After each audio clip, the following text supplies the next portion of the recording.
इंद्रप्रस्थ, शाहजहानाबाद, दिल्ली और आज की दिल्ली बदलते दौर के साथ साथ अतीत में दिल्ली को अलग अलग नाम भी मिलते रहे, लेकिन इसे जो पहचान आज से 101 साल पहले मिली थी, इसकी वो पहचान और वो दर्जा आज भी बना हुआ है। 12 दिसंबर 1930 वो तारीख थी जब दिल्ली को भारत की राजधानी बनाए जाने का फैसला किया गया था, जिसके बाद 13 फरवरी 1931 को दिल्ली को आधिकारिक तौर से राष्ट्रीय राजधानी घोषित कर दिया गया था। हालांकि दिल्ली को राष्ट्रीय राजधानी बनाए जाने की तैयारियां इससे कई दशक पहले ही शुरू कर दी गई थीं। वो साल था 1911 जब दिल्ली को एक नई पहचान देने की शुरुआत की गई। दिल्ली को नई दिल्ली के तौर पर विकसित करने की आधारशिला खुद तत्कालीन ब्रिटिश सम्राट जॉर्ज पंचम ने रखी थी। इसका आयोजन दिल्ली दरबार में 1911 को हुआ था। इसे एक खूबसूरत शहर के तौर पर विकसित करने और भविष्य की राजधानी के तौर पर एक स्तरीय पहचान दिलाने का जिम्मा दो ब्रिटिश आर्किटेक्ट्स एडविन लुटियन और हर्बर्ट बेकर को दिया गया।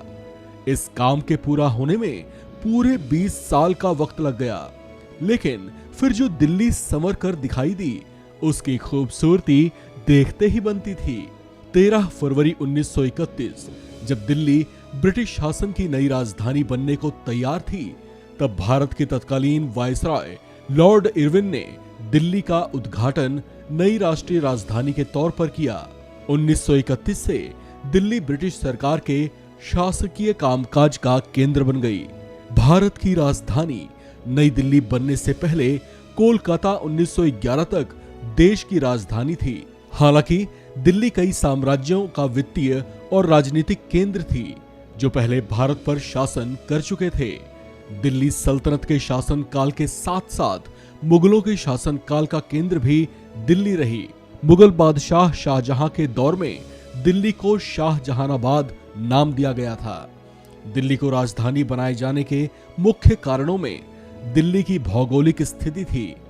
कलकत्ता के मुकाबले दिल्ली भारत के मध्य भाग में थी। ऐसे में यहां से पूरे देश में शासन चलाना ज्यादा आसान था।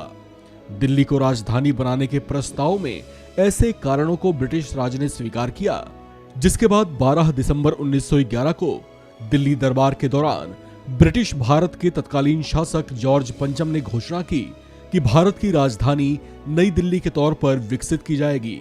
इसी घोषणा के साथ ही कोरोनेशन पार्क किंग्सवे कैंप की आधारशिला भी रखी गई थी। जब ब्रिटिश भारतीय साम्राज्य की राजधानी कलकत्ता से दिल्ली में शिफ्ट हो गई, तो 1912 में उत्तरी दिल्ली में एक अस्थायी सचिवालय भवन का निर्माण किया गया। कई महत्वपूर्ण कार्यालय उस स्थान पर स्थानांतरित कर दिए गए ताकि सामान्य कामकाज प्रभावित न हो। तत्कालीन ब्रिटिश भारत सरकार के विभिन्न कार्यालयों के समुचित संचालन के लिए कर्मचारियों को मद्रास प्रेसिडेंसी, कलकत्ता प्रेसिडेंसी आदि से यहां लाया गया। 15 अगस्त 1947 में स्वतंत्रता के बाद भी इसका ये दर्जा बरकरार है। वर्तमान की मोदी सरकार में दिल्ली सेंट्रल विस्टा इसकी खूबसूरती को और 4 चांद लगा रही हैं। इस खबर में फिलहाल इतना ही। बाकी अपडेट्स के लिए बने रहिए वन इंडिया हिंदी के साथ।